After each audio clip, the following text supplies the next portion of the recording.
Hello, अस्सलाम वालेकुम।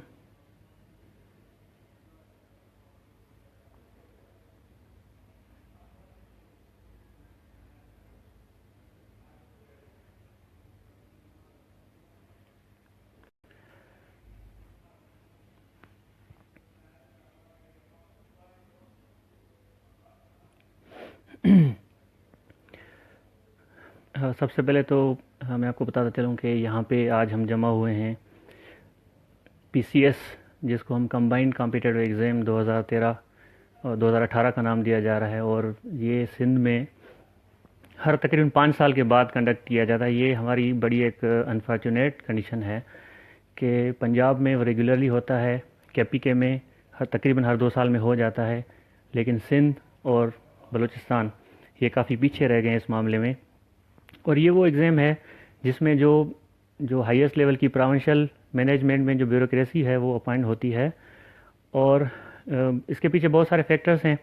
उन फैक्टर्स के पीछे जाने के बजाय हमारी जो यूथ है उनको जब भी मौका मिले तो उनको कोशिश करना चाहिए कि वो इस एग्ज़ाम में अपीयर हों, इसकी बाकायदा से तैयारी करें, इसमें अपीयर हों, अच्छे तरीके से अटेम्प्ट करें और फिर इंशाल्लाह ताला वो ज़रूर कामयाब भी होंगे। ये जो हमारे पास सिंध में पीसीएस होता है, ये बेसिकली इसमें बहुत सारे कुछ अच्छे ग्रुप्स हैं जिसमें हम एक्स पीसीएस होता है जिसके थ्रू लोग असिस्टेंट कमिश्नर्स बनते हैं। पीएसएस ग्रुप है जिसमें पाकिस्तान सेक्रेटरी सर्विसेज ग्रुप है जिसमें सेक्शन ऑफिसर्स बनते हैं। और उसके अलावा एक्साइज एंड टैक्सेशन का ग्रुप है। उसके अलावा मुख्तियार कार की अपॉइंटमेंट होती है, फूड डिपार्टमेंट में अपॉइंटमेंट होती है, assistant registrar cooperative societies appoint होते हैं, एंड सो ऑन। इस तरह 8 से 10 जो डिपार्टमेंट्स हैं जिनमें ये अपॉइंटमेंट होती है। तो इस जो कंबाइंड कॉम्पिटिटिव एग्ज़ाम में और सीएसएस में बहुत सारे लोगों को कन्फ्यूजन होती है कि क्या फ़र्क है। और बहुत सारे लोग जो है मिक्सअप कर जाते हैं कि भाई सीएसएस में तो 12 पेपर्स होते हैं, कंबाइंड कॉम्पिटिटिव एग्ज़ाम में जो है 8 होते हैं या उसमें भी 12 होते हैं, या फिर सिस्टम क्या होता है। तो आज हमने ये सेमिनार थोड़ा सा एक तो इंट्रोडक्टरी सेशन भी है और आप दोस्तों के लिए, और दूसरा ये कि इसमें बहुत सारी जो आप लोगों को एम्बिग्विटीज़ हैं, प्रॉब्लम्स हैं, वो भी डिस्कस करनी है। आप लोगों की कुछ चीज़ें हैं वो भी बहुत सारे सवालात आए हुए थे, तो हमने सोचा कि चलें इस पे जो है एक सेशन कर लेते हैं ताकि सब लोगों को गाइडेंस भी मिल जाए। सबसे पहली बात यह है कि अच्छा, सबसे पहले मैं अपना इंट्रोडक्शन दे दूं। मेरा नाम है डॉक्टर मोहम्मद अली। मैंने बेसिकली पीएचडी की है केमिस्ट्री में। मैंने पीसीएस 2008 में क्वालिफाई किया था, एलोकेशन नहीं हो सकी थी। फिर 2013 में मैं अपीयर हुआ और मैंने जो है मेरा सेकंड चॉइस जो है एक्साइज एंड टैक्सेशन, उसमें एलोकेशन हुई थी। उसके बाद मैंने सीएसएस का एग्ज़ाम भी दिया था 2012 में। मैंने क्वालिफाई किया था लेकिन एलोकेशन नहीं हो सकी थी। सीएसएस में जैसे कि आप सबको पता है कि 6 कंपलसरी सब्जेक्ट्स होते हैं और 6 जो है वो ऑप्शनल होते हैं। लेकिन पीसीएस में 5 कंपलसरी सब्जेक्ट्स होते हैं और 3 ऑप्शनल सब्जेक्ट्स होते हैं। मैक्सिमम 8 पेपर्स होते हैं। और आप जो कैंडिडेट्स होते हैं उनके लिए जो कंपलसरी सब्जेक्ट्स हैं उसमें भी थोड़ी सी चॉइस दी हुई है। लाइक सिंध जो है वो एक मल्टी इथनिक सोसाइटी है। वहाँ पे बहुत सारे लोग जो हैं, बहुत सारी कम्युनिटीज़ रहती हैं। तो सिंध में बेसिकली जो 2 सब्जेक्ट्स कंपलसरी हैं इंग्लिश के, एक तो इंग्लिश ऐसे होता है, दूसरा इंग्लिश जर्नल होता है, वो तो सब ने ऑप्ट करना है। उसके बाद जो 2 और कंपलसरी सब्जेक्ट्स हैं जो जर्नल पेपर्स होते हैं लैंग्वेज में, लाइक जो सिंधी पीपल हैं, सिंधी लोग हैं, वो सिंधी में ऑप्ट करते हैं। और जो उर्दू स्पीकिंग है वो उर्दू में ऑप्ट कर सकते हैं। इवन जो बलोची पश्तो कम्युनिटी के लोग हैं उनके लिए भी ऑप्शन है कि वो जर्नल पेपर अपनी लैंग्वेज में दे सकते हैं। तो एक जर्नल पेपर इन लैंग्वेज होता है जिसको हम सिंधी, उर्दू, बलोची और पश्तो में दे सकते हैं। और एक जर्नल ऐसे का पेपर होता है, वो भी लैंग्वेज का होता है, जो हम सिंधी, उर्दू, बलोची और पश्तो में दे सकते हैं। ये याद रखना चाहिए कि ये जो पेपर्स हैं, ऐसा नहीं हो सकता है कि एग्जाम्पल किसी को जनरल पर सिंधी में आसान लग रहा है तो वो सिंधी में दे दे, और ऐसे उर्दू में अगर उसको आसान लग रहा है तो उर्दू में दे दे। ऐसा नहीं हो सकता। आप एक ही लैंग्वेज सेलेक्ट करेंगे, जो लैंग्वेज आप सेलेक्ट करना चाहें, लाइक उर्दू, हिंदी, बलोची, पश्तो, आप डिपेंड करता है। उसके बाद जो 5वां पेपर रहता है वो है इनसाइट, जो general knowledge including everyday science है। तो उसमें जनरल नॉलेज, लाइक नॉलेज है, बहुत सारे ज्योग्राफी आ जाती है, एवरेज साइंस आ जाती है उसमें। उसका भी एक कोई लिमिटेड और स्कोप नहीं है, उसका कोई फिक्स्ड स्कोप नहीं है, उसका पैटर्न भी फिक्स नहीं है। मतलब दो तरह की प्रैक्टिसेस उसमें भी होती हैं। उसमें कुछ कभी कभी जो है वो एमसीक्यूज़ का पोर्शन उसमें आ जाता है, और कभी डिस्क्रिप्टिव आ जाता है, कभी जो है सब्जेक्टिव दे देते हैं, कभी ऑब्जेक्टिव हो जाता है। तो वो भी एक चलता रहता है। सारी चीज़ों पे डिटेल से हम आएंगे, लेकिन थोड़ा सा एक आप लोगों को आइडिया होना चाहिए कि जो पीसीएस है उसमें जो सब्जेक्ट्स कंपलसरी हैं उसकी तो बड़ी इंपॉर्टेंस अपनी जगह पे है ही है, लेकिन जो ऑप्शनल सब्जेक्ट्स हैं उनकी उनकी भी बड़ी इंपॉर्टेंस है। उसके लिए जो पांच ऑप्शनल, थोड़ा सा इंट्रोडक्शन दे दूं कि पांच ग्रुप्स बने हुए हैं, A B C D E, और हर कैंडिडेट को तीन ऑप्शनल सब्जेक्ट लेने हैं। वो किसी भी ग्रुप से ले सकता है, लाइक एक ग्रुप से ए से एक सब्जेक्ट ले लेता है, बी से दूसरा ले लेता है, सी से तीसरा ले लेता है, फाइन ले सकते हैं। लेकिन अगर चाहते हैं कि नहीं एक ही ग्रुप से हमें ज़्यादा सब्जेक्ट्स लेने चाहिए, अगर किसी का एजुकेशनल बैकग्राउंड वगैरह उसमें है, तो उसके लिए कंडीशन है कि एक ग्रुप से मैक्सिमम दो सब्जेक्ट्स आप ले सकते हैं, उससे ज़्यादा आपको अलो नहीं है, आप नहीं ले सकते। तो ज़ाहिर है वैरायटी भी होनी चाहिए सब्जेक्ट्स में, तो इसीलिए कंडीशन लगाई गई है। अच्छा, सबसे पहले तो हम थोड़ा सा इसका जो है मैं आपको बता दूं कि अब इस बार 2013 से बल्कि first time screening test introduce हुआ था, जो सिंध पब्लिक सर्विस कमीशन ने कंबाइंड कॉम्पिटिटिव एग्ज़ाम के लिए। Because last time around 27,000 applicants थे। उसके बाद ज़ाहिर है उन सब के 8 पेपर्स लेना, डिस्क्रिप्टिव और उसकी फिर असेसमेंट और फिर जो इंटरव्यूज़ कंडक्ट करना बहुत टफ हो जाता है। तो इसीलिए उन्होंने ये आइडिया सबसे पहले तो ज़ाहिर सीएसएस में आया था, तो पीसीएस में ये इसको इम्प्लीमेंट कर दिया गया। तो स्क्रीनिंग टेस्ट हुआ था। स्क्रीनिंग टेस्ट क्या होता है, बेसिकली 100 मार्क्स का एक एमसीक्यूज़ टेस्ट लिया जाता है, जिसमें जो है 100 एमसीक्यूज़ होते हैं। उसकी कंपोजिशन इस तरह होती है कि उसमें इंग्लिश जो है 25% होता है, और 15% एवरीडे साइंस होता है, करंट अफेयर्स होता है 20%, 20% इस्लामियात होता है, और 20% पाकिस्तान अफेयर्स होता है। तो ये जहन में रखना है कि लाजमी नहीं है कि अगर 15% लिखा हुआ है तो इस्लामियात के 15 सवाल ही आएंगे, एवरीडे साइंस 15% लिखा हुआ है तो 15 सवाल ही आएंगे। ये एक रफ़ आइडिया है, एक रफ़ एस्टीमेट है जो आप लोगों ने इस हिसाब से तैयारी करनी है। थोड़ा सा आपको आइडिया होना चाहिए। अब इसमें पासिंग मार्क्स क्या हैं, 50%। लास्ट टाइम तो 50% पासिंग मार्क्स का क्राइटेरिया था, नेगेटिव मार्किंग का कोई कंसेप्ट नहीं था। होपफुली इस साल भी जो एडवर्टाइजमेंट आई है तो उसमें इस तरह का कोई डिटेल नहीं दिया हुआ। इससे हमें यह साबित होता है कि जो लास्ट टाइम वाला पैटर्न है वही उन्होंने जो इंटेंट रखा है वही चलेगा, उसी को ही फॉलो करेंगे। तो स्क्रीनिंग टेस्ट के लिए आप लोगों ने क्या करना है, इस स्क्रीनिंग टेस्ट के लिए आपने बहुत सारी ज़ाहिर है एक दो बुक्स हैं अवेलेबल मार्केट में, आप लेंगे और पढ़ना चाहें तो पढ़ सकते हैं।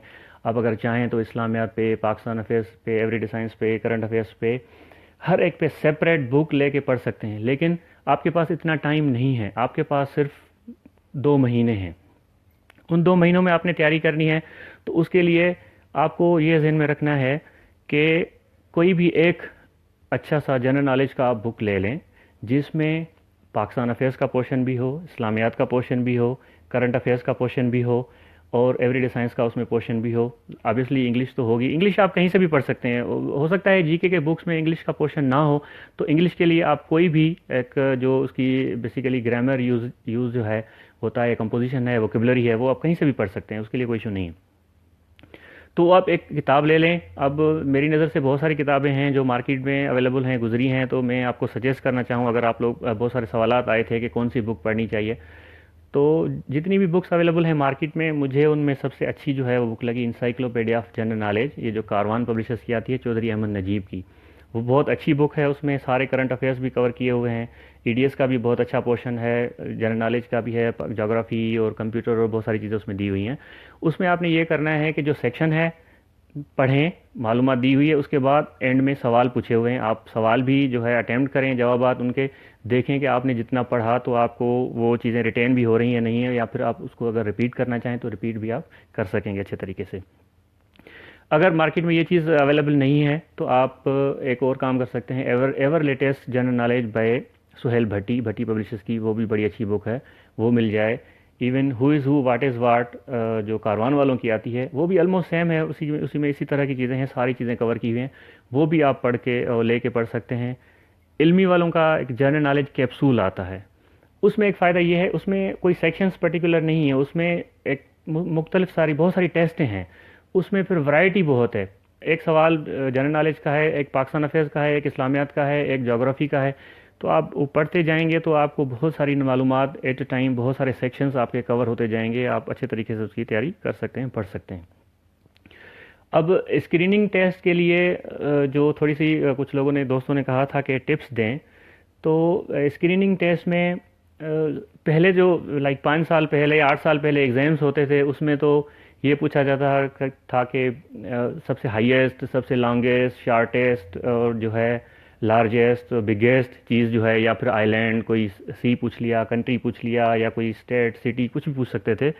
लेकिन अब थोड़ा सा उसमें ट्रेंड को उन्होंने चेंज किया है, बिकॉज एक बड़ी लंबी लिस्ट है, हर कोई उसमें क्या करता है कि पहला नाम याद कर दिया और लास्ट वाला याद कर दिया, लॉन्गेस्ट हो गया, शार्टेस्ट हो गया, बिगेस्ट हो गया, स्मॉलेस्ट हो गया। तो अब इन्होंने सवालात थोड़े से चेंज करना शुरू कर दिए हैं कमीशन वालों ने। वो सवालात अब इस तरह आते हैं कि सेकंड लार्जेस्ट, सेकंड जो है पूछ सकते हैं उसमें कि भाई सेकंड नंबर पे स्मॉलेस्ट कौन सी चीज़ है, सेकंड नंबर पे शार्टेस्ट कौन सी चीज़ है, सेकंड नंबर पे बिगेस्ट कौन सी चीज़ है। तो आपने एटलीस्ट ये, जब भी आप कोई भी चीज़ पढ़ते हैं, लिस्ट पढ़ते हैं, जो लॉन्गेस्ट और शार्टेस्ट और बिगेस्ट इस तरह की चीज़ें आपके पास आ जाती हैं, बेशक वो आइलैंड्स हों, कंट्रीज़ हों, कैपिटल्स हों, सिटीज़ हों, या बहुत सारी चीज़ें। तो आपने ये ज़हन में रखना है कि कम अज़ कम आप लिस्ट से फर्स्ट, सेकंड और थर्ड ये चीज़ें आपने ज़रूर पढ़नी है, और उसके बाद जो लास्ट में आते हैं, एक दो, सेकंड लास्ट और लास्ट, वो भी आपने ज़रूर पढ़ने, ताकि एटलीस्ट ये इस सेक्शन में अगर कोई सवाल आता है तो आप वो अच्छे तरीके से कवर कर सकें, उसका आप रेडीली जवाब दे सकें, और माइंड में भी चीज़ें आपके रहेंगी। तो इस तरह से आपके सवालात जो हैं वो मिस नहीं होंगे। अब फॉर एग्ज़ाम्पल इस्लामियात है, इस्लामियात में आपने क्या करना है, इस्लामियात में 3-4 एरियाज़ हैं वो जो आपने कवर करने हैं। सबसे पहले होली कुरान, कुरान के बारे में जो मालूमात आती है, जो 114 सूरतें हैं, उनके नाम और उनके नाम की मीनिंग क्या है, ये आप याद कर लें, अच्छे तरीके से सवालात होते हैं। फिर उसमें मदनी और मक्की जो सूरतें हैं, उसमें आपको ये थोड़ा सा जहन में रखना होगा, जो बड़ी फेमस और मशहूर जो कुरान शरीफ की सूरतें हैं, जो जो होली प्रॉफिट के नाम से या किसी इवेंट के साथ मशहूर हैं, तो वो मक्की हैं या मदनी हैं, वो आपने थोड़ा सा उसको देख लेना है। और कुरान शरीफ में जो अम्बिया का ज़िक्र है वो देखना है, कुरान शरीफ में कौन से जो सिटीज़ का ज़िक्र है, कौन सी मसाजिद का ज़िक्र है, कौन सी पर्सनैलिटीज़ का ज़िक्र है, वो भी थोड़ा सा आप देख लेंगे तो आपके पास होली कुरान की जो मालूमात है उसकी अच्छी खासी उसकी आपके पास आ जाएगी, और आप उसका फ़ायदा उठा सकते हैं टेस्ट में कामयाबी की सूरत में। उसके बाद जो हमारे प्रीवियस प्रॉफिट्स गुज़र चुके हैं, उनके बारे में भी सवाल आते हैं, और ख़ास करके उनके रिलेशंस, कि हज़रत यूसुफ़ अलैहिस्सलाम का हज़रत याकूब अलैहिस्सलाम के साथ क्या रिलेशन था, हज़रत इब्राहीम अलैहिस्सलाम का हज़रत इसहाक़ अलैहिस्सलाम के साथ क्या रिलेशन था, या हज़रत लूत अलैहिस्सलाम का हज़रत इब्राहीम अलैहिस्सलाम के साथ क्या रिलेशन था, या उनकी फिर जो वाइफ्स हैं उनका आपस में जो क्या ताल्लुक़ था, रिलेशन था। तो होली प्रॉफिट्स जो प्रीवियस गुजर चुके हैं उनके बारे में भी आप थोड़ा सा पढ़ लें, मालूमात हासिल कर लें, तो आपको अच्छा फ़ायदा होगा।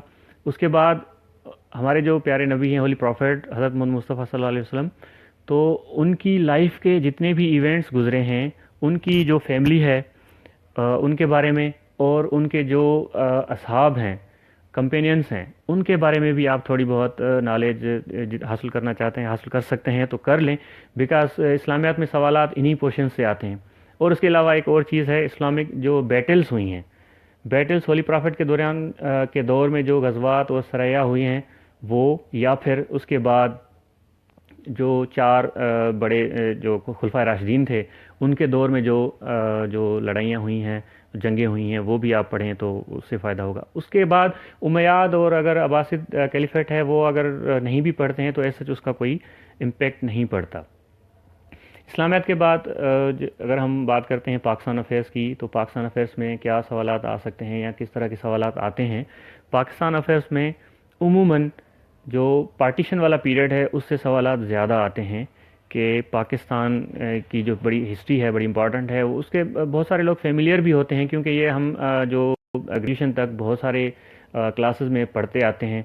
तो हमारे पास अच्छी खासी नॉलेज भी होती है, लेकिन बहुत सारे लोग जो है स्किप कर जाते हैं या फिर केयरफुल नहीं होते, तो वो उनके जहन में नहीं होती हैं, तो वो एक बार रिवाइज़ कर लें पार्टीशन वाला जो पीरियड है वो, और उसके पार्टीशन के बाद का पीरियड है उसकी भी जो मेजर इवेंट्स हैं, और पाकिस्तान में कौन कौन से इदारे हैं, कब बने हैं, इस तरह के सवालात आते हैं पाकिस्तान अफेयर्स में, वो भी आप थोड़ा सा उनको देख लें।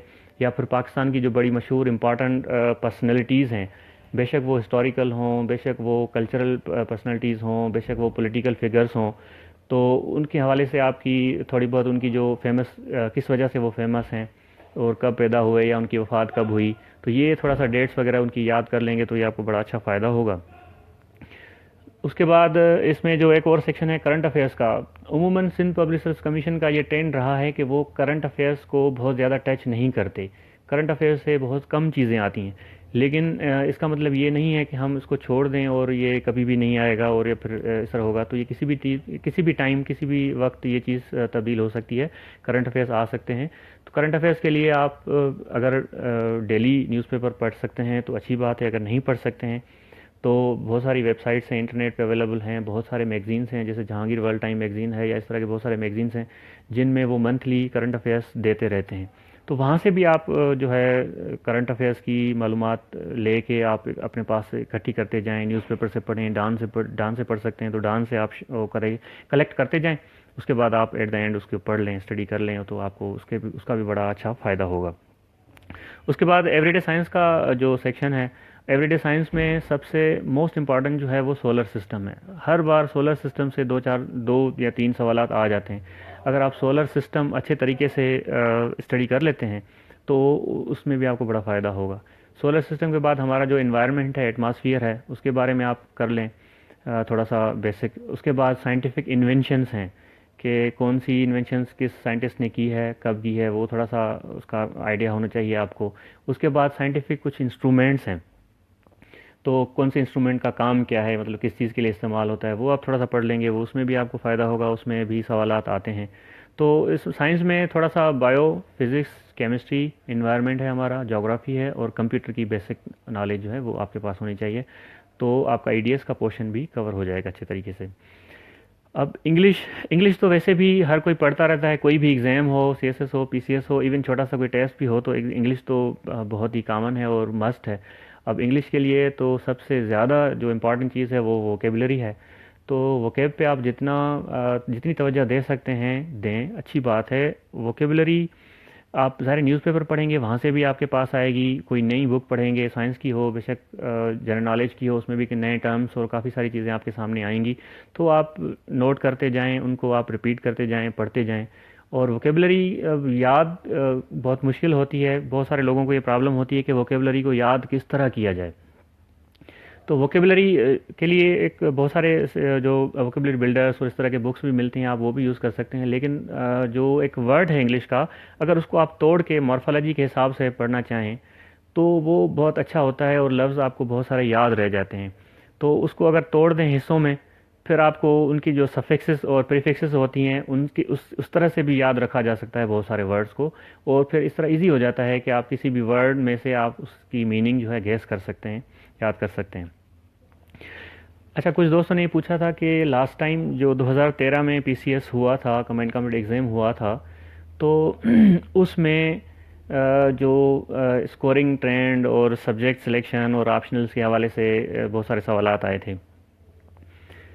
ये अनफॉर्चुनेट है हमारे लिए कि ये एग्ज़ाम हमारा तकरीबन 5 साल के बाद ही होता है। 2018, 2013, 2008, 2003 और इस तरह 98 और इस तरह पीछे चले जाएं। तो इसीलिए अब इतनी ज़्यादा जब देर से एग्ज़ाम्स होता है तो सिंध प्रोसेस कमीशन के ऑब्वियसली जो एग्ज़ामिनर्स होते हैं वो सेम नहीं रहते। तो जैसे सीएसएस में हर साल एग्ज़ाम होता है तो एग्ज़ामिनर्स उनके कभी 2 साल के लिए, 3 साल के लिए सेम ही होता है, तो एक स्कोरिंग ट्रेंड जो चल पड़ता है तो वो 3 साल तक ऑलमोस्ट वही रहता है। लेकिन पीसीएस में इस तरह की चीज़ नहीं है, बहुत कम है। तो उसमें लेकिन ये हो सकता है कि एक साल फॉर एग्जाम्पल एक सब्जेक्ट लाइक 1500 या 1800 लोगों ने ऑप्ट किया है, तो उनके ओवरऑल 10, 15, 20 या 100, 150, 200 लोगों की आप अगर डीएमसीज देखें, उसके बाद आपको आइडिया हो जाता है कि कौन सा सब्जेक्ट है जिसमें आप अगर थोड़ी सी मेहनत करते हैं, हिम्मत करते हैं और अच्छे तरीके से उसकी तैयारी करते हैं तो आपको स्कोर मिलेगा। बहुत सारे सब्जेक्ट ऐसे होते हैं जिनमें बहुत कम स्कोर मिलता है, तो इसीलिए काफ़ी सारे लोग उसको अवॉइड भी करते हैं। तो कुछ सब्जेक्ट्स ऐसे हैं जो हर वक्त जो है हर कोई चाहता है कि मैं वो अटेम्प्ट करूं, वो ऑप्ट करूं ना।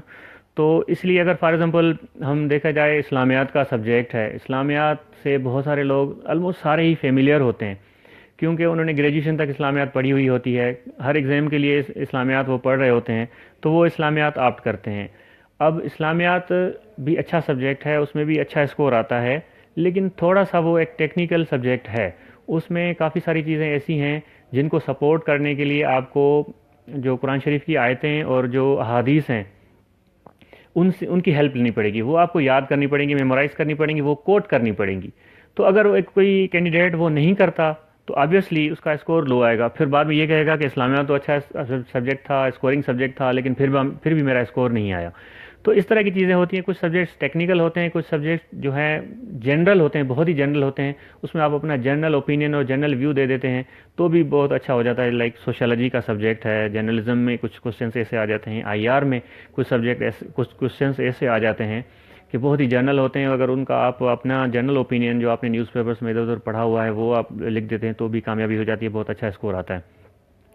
तो ऑप्शनल सब्जेक्ट्स की सिलेक्शन के हवाले से ये है कि कुछ ऐसे सब्जेक्ट्स हैं जो अगर आप लेते हैं उनके साथ आपकी फेमिलियरिटी है तो फ़ायदा होता है, अदरवाइज़ फेमिलियरिटी ना होने की वजह से फिर ऑप्ट करना भी बहुत मुश्किल है। फॉर एग्जांपल एक बंदा है, एक स्टूडेंट, कोई एक कैंडिडेट है जिसने लाइक साइंस में मास्टर्स की है और वो चाहता है कि मैं पब्लिक एडमिनिस्ट्रेशन ले लूँ। ठीक है, पब्लिक एडमिनिस्ट्रेशन में बहुत सारी चीज़ें जर्नल हैं, वो कर सकता है, पढ़ सकता है, लेकिन अगर वो उसके इंग्लिश लिटरेचर का सब्जेक्ट ले ले या फिर कोई लॉ का सब्जेक्ट ले ले या फिर साइकोलॉजी की तरफ चला जाता है, तो अगर उसका बैकग्राउंड उसके पास नहीं है तो बड़ा प्रॉब्लम होता है उसके लिए। फिर आखिर एट द एंड रिज़ल्ट क्या होता है, ये रिस्क जो लेते हैं उसकी वजह से फिर ये होता है, या तो अगर अच्छे तरीके से तैयार कर लेता है तो फाइन, अगर उसमें भी स्मार्ट स्टडी और जो कॉन्सेप्ट चल रहे हैं आजकल वो करते हैं, स्किप करते हैं या फिर पास्ट पेपर की स्टडी करते हैं, तो उसमें फिर उसको जो है उसकी बैड लक भी सामने आ सकती है, उसको प्रॉब्लम भी हो सकती है। तो ये कोशिश करें कि कभी भी पास्ट पेपर्स की स्टडी पे ना जाएं। पास्ट पेपर्स की स्टडी करके और आप चाहें कि हम अच्छे तरीके से कामयाब हो जाएंगे तो ये बहुत मुश्किल होता है, क्योंकि रिपीटेशन बहुत कम होती है। तो इसलिए बेहतर है कि आप सिलेबस आउटलाइन, अच्छा सिलेबस आउटलाइन का भी एक बड़ा प्रॉब्लम है कि बहुत सारे सब्जेक्ट्स ऐसे हैं, बहुत स्पेशली इसमें पीसीएस के सिलेबस में बहुत सारे सब्जेक्ट्स के लिए लिखा हुआ है कि ग्रेजुएट या डिग्री लेवल एक जो सिलेबस है ना, तो उसमें आप ये कर सकते हैं कि जिस सब्जेक्ट का पीसीएस में सिलेबस अवेलेबल नहीं है तो आप सीएसएस का सिलेबस उठाएं, उसी को फॉलो करें, that will be enough, because CSS के लिए भी तो ग्रेजुएशन चाहिए होती है। या फिर ऐसा कर सकते हैं कि इसके जो पास्ट पेपर्स हमारे पास जितने भी अवेलेबल हैं 1971 से, वो फरीदी पब्लिशर्स ने एक बुकलेट बनाई हुई है, वो मार्केट में इजीली अवेलेबल है, वो आप ले सकते हैं, ले लेनी चाहिए, बल्कि हर किसी को जो है ना परचेज़ करनी चाहिए, ताकि फिर आपको आइडिया हो कंपलसरीज़ का भी, ऑप्शनल्स का भी। तो उसमें आप 1971 से लेके जितने भी सब्जेक्ट क्वेश्चन पेपर्स अवेलेबल हैं, आप उनके जो इतने भी नए नए टॉपिक्स उसमें आ जाते हैं वो आप जो है कलेक्ट करें और फिर आप उनकी तैयारी करें। उसके बाद आप उनसे रिलेटेड जो क्वेश्चंस या टॉपिक्स आप समझते हैं, एरियाज़ हैं, तो वो भी आप उनके साथ तैयार करें। सिर्फ ये नहीं कि आप क्वेश्चन पेपर तैयार कर लिए और आप आराम से बैठ जाएं कि हमारा पेपर हो जाएगा। हो भी सकता है, कामयाबी मिल भी सकती है, लेकिन थोड़ा सा ये रिस्की हो जाता है। तो इस हवाले से ऑप्शनल सब्जेक्ट्स में जो 5 ग्रुप्स बनाए हुए हैं, ABCDE तक। अब इसमें प्रॉब्लम ये है कि जो ई ग्रुप है मिसलेनियस का, बहुत सारे सब्जेक्ट्स और स्पेशली जो जो कैंडिडेट्स सीएसएस में अपीयर होते हैं, वो जो भी सब्जेक्ट्स वहाँ लेते हैं वो सारे के सारे ऑलमोस्ट वो ग्रुप ई में इंक्लूडेड हैं, और उसमें से मैक्सिमम ये कंडीशन है कि 2 सब्जेक्ट्स आप ले सकते हैं। तो लेकिन बहुत सारे लोग ऐसे हैं, कैंडिडेट्स ऐसे हैं जो चाहते हैं कि हम 3 उसी में से ले लें, ताकि फिर वो उनकी सीएसएस वाली जो स्टडी है वो इसी में काम आ जाए, ओवरलैप हो जाती है, ताकि उनको फिर मज़ीद मेहनत ना करनी पड़े। तो अब ऐसा मुमकिन नहीं है, आपको 2 सब्जेक्ट्स आप इस ग्रुप में से ले सकते हैं। बेशक वही सब्जेक्ट्स आप ले लें जो आप सीएसएस में पढ़ चुके हैं, पढ़ रहे हैं, 2 साल से 3 साल से आप उनकी तैयारी कर रहे हैं, और आगे भी या कुछ लोगों को अटेम्प्ट देना है तो वो तैयारी करेंगे उसके लिए। तो अगर आप चाहते हैं कि 2 सब्जेक्ट्स वही ले लें जो आपके सीएसएस में हैं, तो बेशक आप ले सकते हैं। और जो ई ग्रुप है उसमें ज़्यादातर जो कैंडिडेट्स हैं वो sociology, journalism IR, political science, इस्लामियात, तो इस तरह के बहुत सारे सब्जेक्ट्स हैं जो मिक्सअप हो जाते हैं। तो उनमें से आप दो सब्जेक्ट्स ले लें। और तीसरा फिर ऑप्शन प्रॉब्लम होता है, अगर कोई साइंस ग्रेजुएट है तो वो जो साइंस का एक सब्जेक्ट ले सकता है। अगर कोई लैंग्वेज में अच्छा है, वो समझता है कि उर्दू लिटरेचर में या फिर सिंधी लिटरेचर में या फिर इवन इंग्लिश लिटरेचर में परफॉर्म कर सकता है, तो उसको वो भी ले सकता है, लिटरेचर का भी कोई सब्जेक्ट ले सकता है। लेकिन इंग्लिश लिटरेचर जो है वो लो स्कोरिंग होता है और उसका जो पेपर भी है, सिलेबस है, वो बहुत लेंदी भी है, तो बहुत सारे लोग उसको अवॉइड करते हैं। इवन जो गोल्ड मेडलिस्ट होते हैं वो भी अवॉइड करते हैं। तो इसीलिए जो लिटरेचर वाला है उसमें से सिर्फ दो सब्जेक्ट आपको रिकमेंड किए जा सकते हैं कि सिंधी लिटरेचर आप ले सकते हैं, इवन आप उर्दू लिटरेचर भी ले सकते हैं अगर आप तैयारी कर सकते हैं और तैयारी करना चाहें तो इस तरह आपका जो ऑप्शनल सब्जेक्ट का प्रॉब्लम है वो भी सॉल्व हो जाएगा। लिटरेचर, अगर आप लिटरेचर में बिल्कुल भी इंटरेस्ट नहीं है तो फिर आपको हिस्ट्री का एक सब्जेक्ट लेना पड़ेगा। हिस्ट्री, इस्लामिक हिस्ट्री भी है उसमें, इंडियन हिस्ट्री भी है, यूरोपियन हिस्ट्री भी है और इंग्लिश हिस्ट्री भी इसमें अवेलेबल है। यूरोपियन हिस्ट्री भी बहुत सारे कैंडिडेट्स ने लास्ट टाइम ऑप्ट किया था और उनका भी अच्छा स्कोर आया था। यूरोपियन हिस्ट्री भी आप ले सकते हैं अगर आपकी इंटरेस्ट है। लेकिन बहुत सारे लोग इस्लामिक हिस्ट्री इसलिए लेते हैं कि वो उसमें फेमिलियर होते हैं। होली प्रॉफेट, चार जो खुलफाए राशिदीन हैं और उसके बाद जो मयाद है, ये पीरियड्स ऐसे हैं, ये जो ड्यूरेशन है इनकी हमने कहीं ना कहीं पे बहुत सारे बुक्स में मालूमात पढ़ते रहे हैं, इसलिए हम इनसे फेमिलियर होते हैं। बजाय इसके कि हम एक ऐसा सब्जेक्ट ले लें जिसके हम फेमिलियर भी नहीं हैं और सही तरीके से टाइम भी ना दे सकें, तैयारी भी ना कर सकें, तो बेहतर है कि कोई ऐसा फेमिलियर सब्जेक्ट ही लिया जाए जिसमें कम से कम आपको जो फेल होने का चांस ना हो, रिस्क ना हो। ऑप्शनल सब्जेक्ट्स के लिए ऑब्वियसली बहुत सारे फैक्टर्स होते हैं जो आपको देखने पड़ते हैं।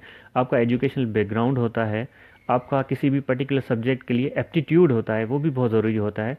आपके पास टाइम कितना अवेलेबल है। बहुत सारे लोग जॉब के साथ पीसीएस करना चाहते हैं, बहुत सारे लोग जो है उनकी जो हाउस होल्ड रिस्पॉन्सिबिलिटीज़ हैं, डोमेस्टिक इश्यूज़ होते हैं, सोशल लाइफ होती है, और भी बहुत सारे प्रॉब्लम। इवन बहुत सारे लोग हायर स्टडीज़ कर रहे हैं, उसके साथ वो चाहते हैं कि हम जो है पीसीएस कर लें, अटैम्प्ट दे दें, तो उनके पास अवेलेबल टाइम जो होता है वो कम होता है। तो इसी तरह जो आप सब्जेक्ट ऑप्ट करते हैं उसकी लेंथ, सिलेबस की लेंथ कितनी है, वो कम है, ज़्यादा है, उसमें भी तो प्रॉब्लम होता है।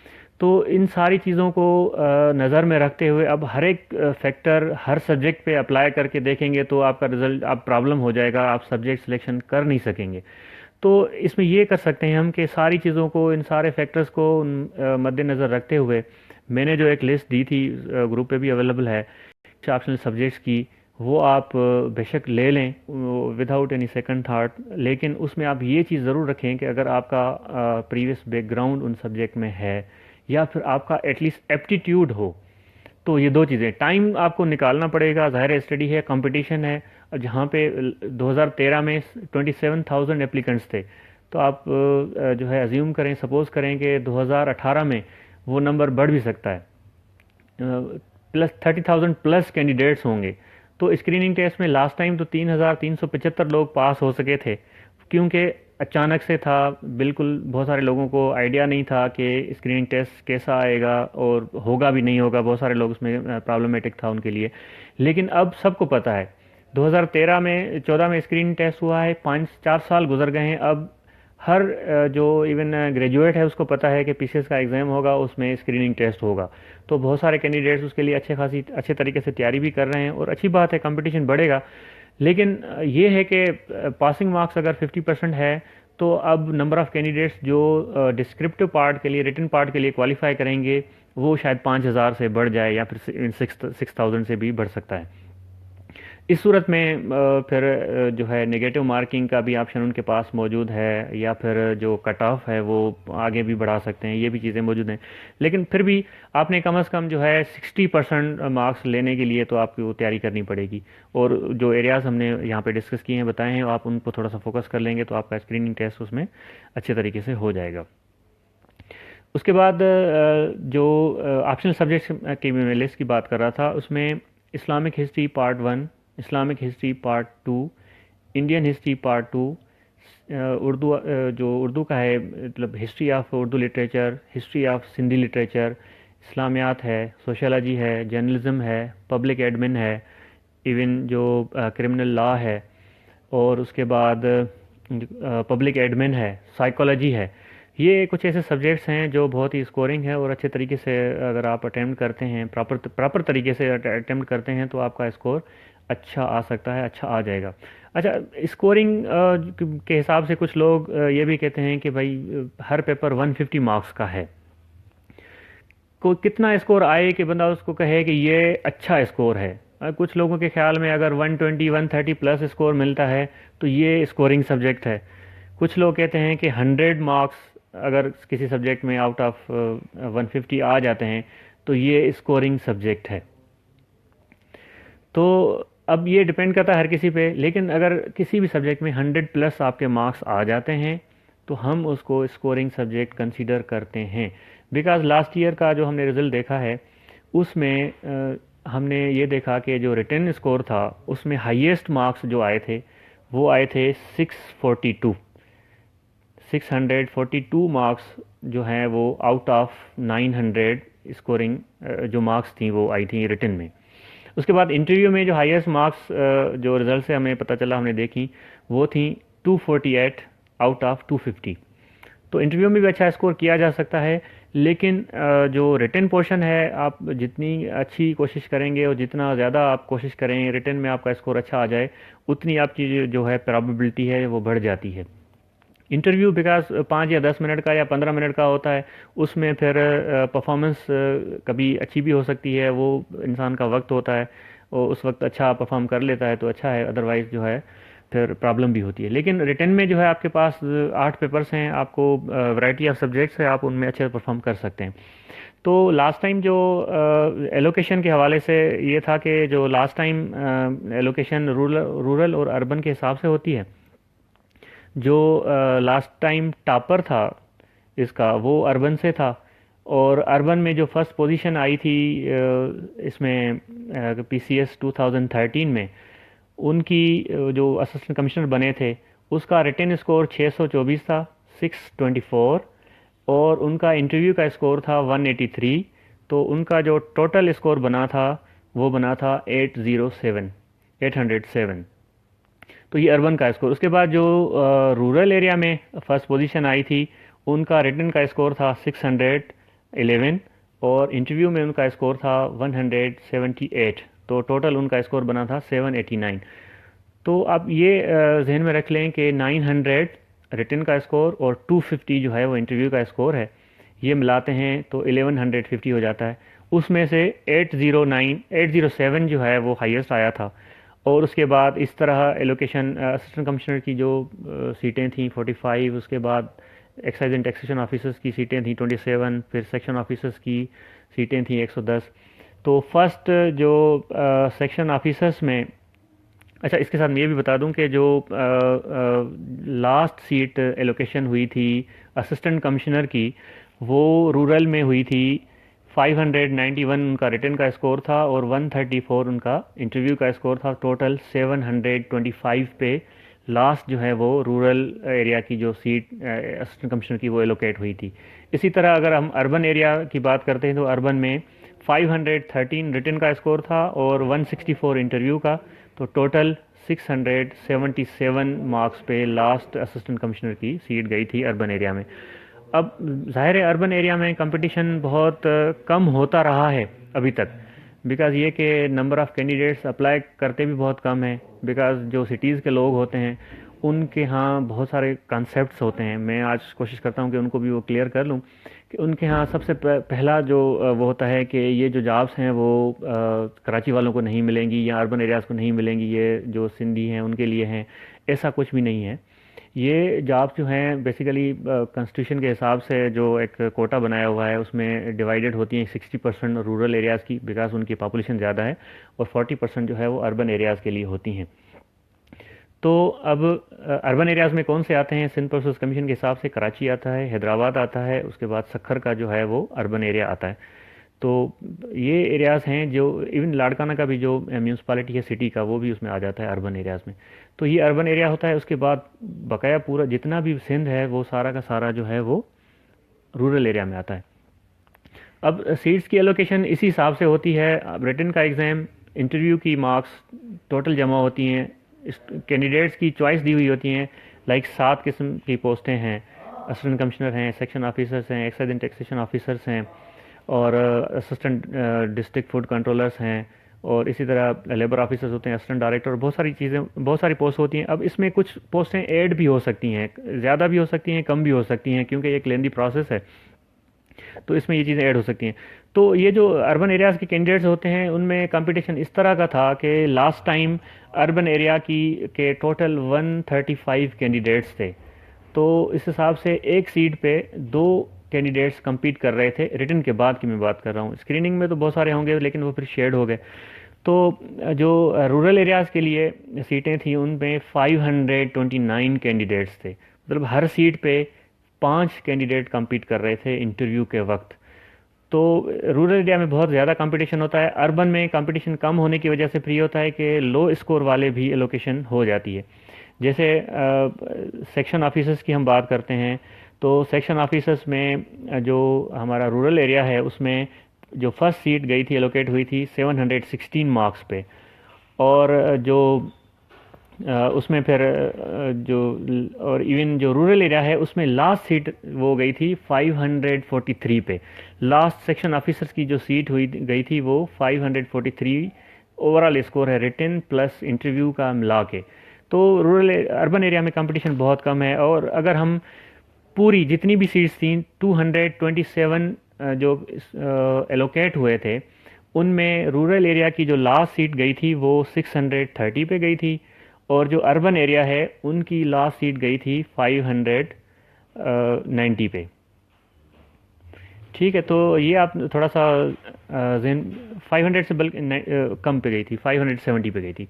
तो ये चीज़ें हैं आपके जहन में रखनी है। और अर्बन एरियाज़ के अब माशाल्लाह काफ़ी सारे कैंडिडेट्स, वेल क्वालिफाइड कैंडिडेट्स हैं जो सीएसएस के लिए तैयारी भी कर रहे हैं, वो भी इसमें कोशिश कर रहे हैं अपीयर होने की। अच्छी बात है, हम उनको इनक्रेज करते हैं कि अपीयर हों, और जब भी किसी भी कंपटीशन में अपीयर हों तो आप ये जहन में रखें कि आप नेगेटिव माइंड के साथ ना जाएं, आपने हमेशा पॉजिटिव माइंड रखना है, और आपने अपने जहन में सिर्फ ये बात रखनी है कि आपको एक सीट चाहिए। ठीक है, अगर फॉर एग्जांपल 200 सीट्स हैं, 300 सीट्स हैं, 100 सीट्स हैं, आपको सिर्फ एक सीट चाहिए, और आपने कंपटीशन एक सीट के लिए ही करना है, अपने लिए compete करना है। उसके बाद अगर फॉर एग्जांपल 400 सीट्स हैं, 200 सीट्स हैं, 100 सीट्स हैं, उन पे दूसरे लोग किस तरह compete करते हैं वो उनका काम है, उनको छोड़ दें। आप अगर दूसरों का फिक्र करेंगे तो फिर आप अपनी फ़िक्र नहीं कर सकेंगे, आपको बहुत ज़्यादा परेशानी होगी। और कुछ पीसीएस के लिए जो कैंडिडेट्स हैं उनके लिए बहुत सारी कुछ ऑब्स्टेकल्स भी हैं, वो चाह रहे थे कि उनको हम कैसे टैकल करें। सबसे बड़ी ऑब्स्टेकल तो ये है कि हमारा जो ये प्रोसेस है बहुत लेंदी है। तो बहुत सारे कैंडिडेट्स बहुत सारे काम कर रहे होते हैं, जॉब कर रहे होते हैं, हायर स्टडीज़ कर रहे होते हैं, और उसके अलावा भी जो उनके जो पर्सनल चीज़ें हैं वो करते हैं। तो वो अब ये जो लेंदी प्रोसेस है इसको तो हम मिनिमाइज़ नहीं कर सकते, ये एक सिस्टमेटिक फ़्लो में जैसे चलता है।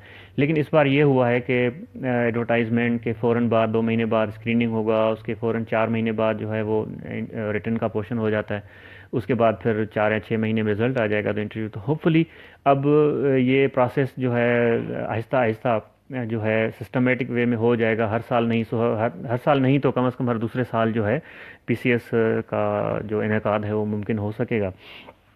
उसके बाद अगर आप किसी के लिए हर्डल एक ये भी है कि अगर वो इररिलेवेंट सब्जेक्ट्स ले लेते हैं जो उनके एजुकेशनल बैकग्राउंड या इवन एप्टीट्यूड ही नहीं है, और वो सब्जेक्ट टेक्निकल है, किसी ने कह दिया कि क्रिमिनल लॉ जो है बहुत अच्छा सब्जेक्ट आप ले लें, उसने ले लिया लेकिन उसको समझ में नहीं आई, तैयारी नहीं कर सके, तो उनके लिए भी बड़ा प्रॉब्लम होता है। फिर वो एट द एंड जो है वो रिस्क हो जाता है, और उसमें वो जो है सब्जेक्ट है फेल भी हो जाता है, तो बहुत सारे लोग आउट ऑफ द कंपटीशन हो जाते हैं। उसके बाद ज़ाहिर है ये होता है कि हर किसी का हर सब्जेक्ट में तो बैकग्राउंड मुमकिन ही नहीं है। 3 ऑप्शनल सब्जेक्ट और ग्रुपिंग इस तरह की हुई है कि किसी भी कैंडिडेट का सारे सब्जेक्ट्स में जो है बैकग्राउंड होना बहुत ही मुश्किल है। तो थोड़ी सी स्ट्रगल करनी पड़ेगी, थोड़ी सी मेहनत करनी पड़ेगी। ये नहीं कि सर ये नहीं आता, ये तो कभी पढ़ा नहीं, ये तो कभी देखा नहीं। ज़ाहिर है बहुत सारी चीज़ें नोन होती हैं, वो हमें लेनी पड़ती हैं, और उससे ये होता है कि कंपटीशन तो अपनी जगह पे है, पास होना या फेल होना भी अपनी जगह पे है, लेकिन एक नया सब्जेक्ट पढ़ने से आपके पास नॉलेज आती है, आपका जहन खुलता है, विजन ब्रॉड होता है। तो ये भी एक बड़ी चीज़ होती है ना, इल्म हासिल करना। तो आप अगर आप एक सब्जेक्ट ऐसा ले लें जिसमें आपकी थोड़ी सी इंटरेस्ट है, तो आपको वो भी सब्जेक्ट जो है आपके फ़ायदे में होगा।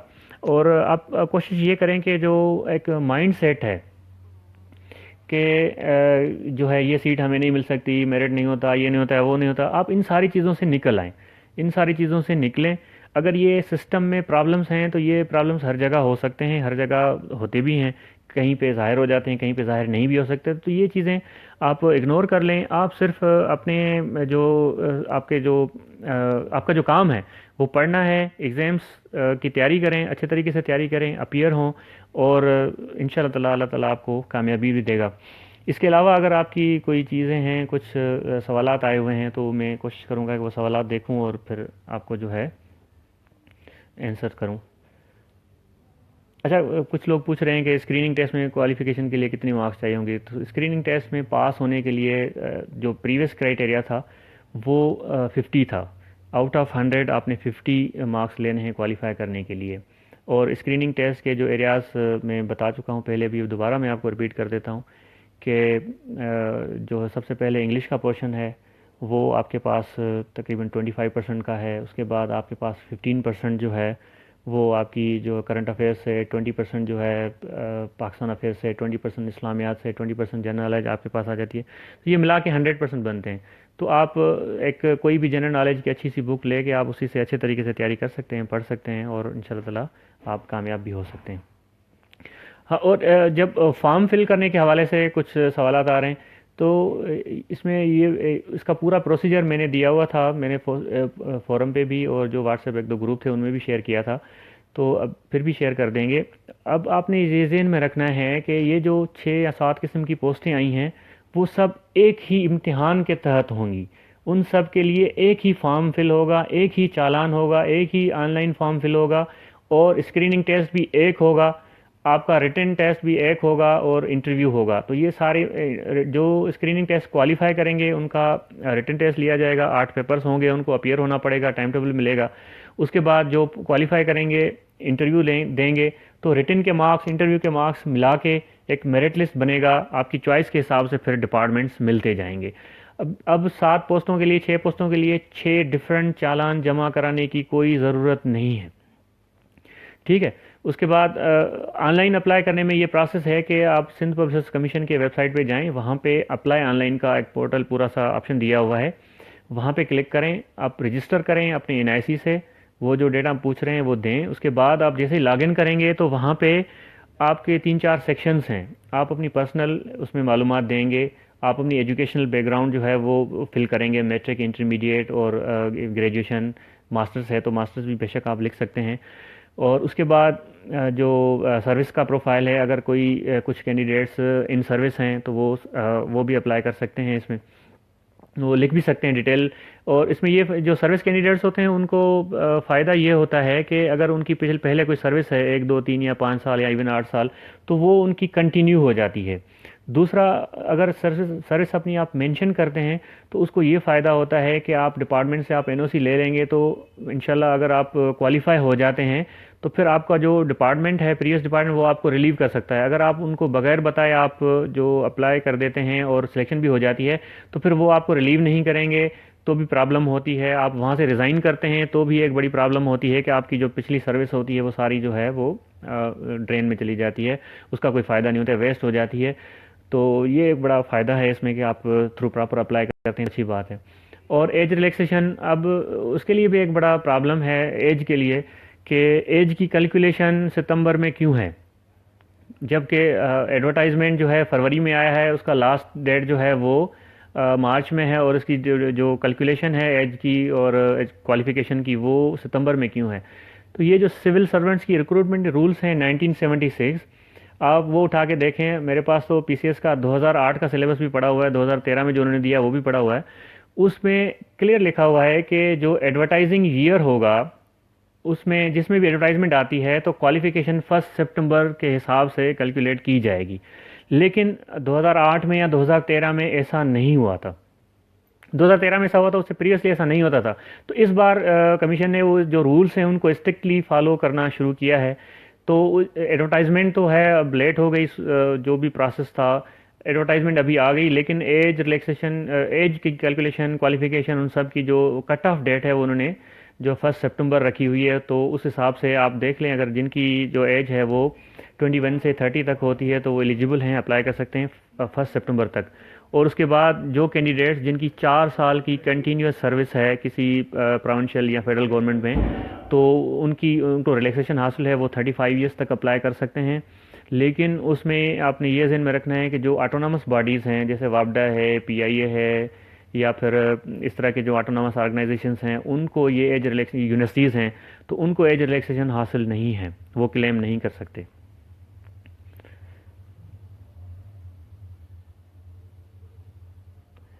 हाँ जी, ये मैंने बता दिया कि ऑटोनॉमस वालों को जो है वो इजाज़त अलाउड नहीं होता, ये उसमें सीएसएस में भी अलाउ नहीं करते, यहाँ पे भी अलाउ नहीं करते।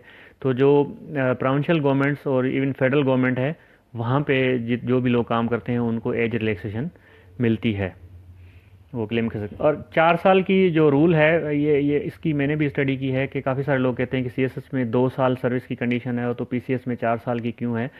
तो पंजाब पब्लिक सर्विस कमीशन का जो पीएमएस होता है, या फिर केपीके का और बलूचिस्तान का जो पीएमएस होता है, उसमें भी यही रूल्स हैं कि 4 साल की कंटिन्यूस सर्विस होती है तो उसको ही एज रिलैक्सेशन देते हैं।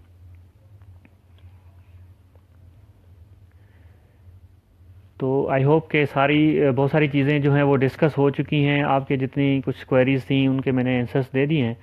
तो इसके अलावा भी इंशाल्लाह ताला आपकी जो क्वेरीज़ वक्तन फ़वक्तन होंगी तो हम आपको गाइड करने की कोशिश करेंगे। हाँ, अगर आप ऑटोनॉमस बॉडी में हैं तो आप बेशक अपनी जो सर्विस है वो डिक्लेयर ना करें, तो कोई फ़ायदा उसमें फिर ये होगा कि आप डिक्लेयर करेंगे तो आपको एनओसी लेना पड़ेगा, और एनओसी गवर्नमेंट डिपार्टमेंट से लेना जो है ना बड़ा मुश्किल काम होता है, वो पीसीएस पास करने से भी शायद बड़ा हो जाता है कभी कभी। तो आप कोशिश करेंगे वो वहाँ पे मेंशन ना करें तो कोई मसला नहीं है। हाँ, 4 साल की सर्विस मैंडेटरी है, 4 साल से अगर आपकी कम है तो फिर आपकी एज रिलैक्सेशन शायद आपको ना मिल सके, ये प्रॉब्लम होगी।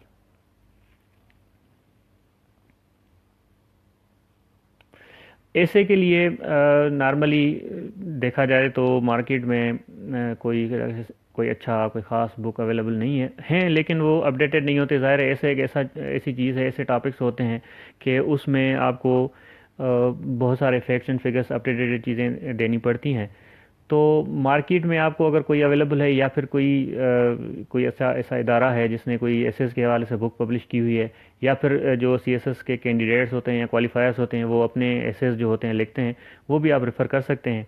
या फिर अगर देखें कर्नल ज़हूर हक की जो बुक मिलती है ऐसे की, वो आप रेफ़र कर सकते हैं। एक नासिर जमाल की बुक आ रही है शायद, वो भी आप देख सकते हैं। कारवान की आती है, वो भी आप देख लें। तो जो आपको ठीक लगे उनसे थोड़ा सा आप आइडिया ले लें, बेसिक स्ट्रक्चर ऐसे कि आप देख लें। उसके बाद फिर आप न्यूज़पेपर उनकी स्टडी करेंगे तो उस हिसाब से आपको फ़ायदा होगा।